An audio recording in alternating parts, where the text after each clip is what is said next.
La proposition de loi que nous examinons aujourd'hui pourrait s'appeler « Stigmatiser toujours plus les chômeurs et humilier sans relâche nos concitoyens les plus précaires ». Mais force est de reconnaître pourtant que son indignité l'inscrit pleinement en cohérence avec l'ensemble des textes que nous examinons aujourd'hui. Car vous, députés de la droite, vous nous avez concocté pour votre seule journée d'initiative parlementaire un menu dont les saveurs font saliver Marine Le Pen, tous les racistes et les réactionnaires de notre pays. D'un texte à l'autre, vous nous infligez un véritable banquet de l'horreur.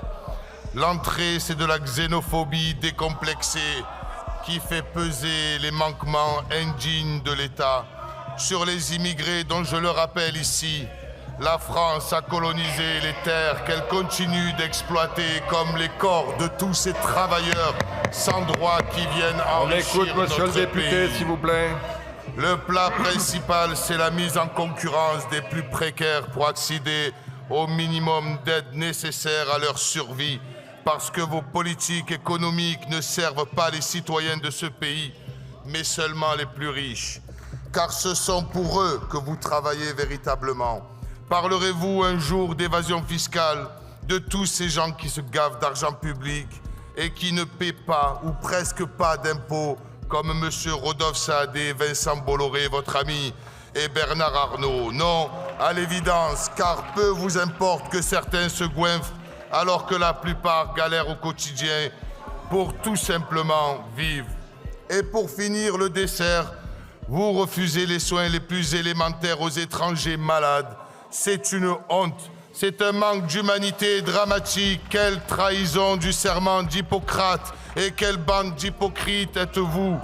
Dans ce banquet des horreurs, il ne manque en définitive que le digestif que je ne m'étonne de ne pas voir.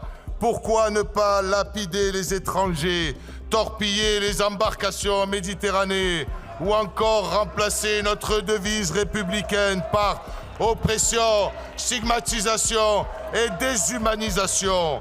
Car c'est bien par ces moyens que vous faites peser sur les plus précaires tous les maux de notre société. Le nom de votre groupe ne trompe personne. Dans chacune de vos prises de parole, dans vos propositions, vos votes, vous déshonorez la République. Enfin, vous expliquez dans le texte que nous examinons aujourd'hui qu'il est injuste de ne pas pouvoir se loger dignement lorsqu'on travaille dur, mais plutôt que de stigmatiser encore plus les personnes sans emploi, pourriez-vous faire voter, par exemple, la réquisition des logements vides? Vous pourriez plafonner les loyers, obliger la construction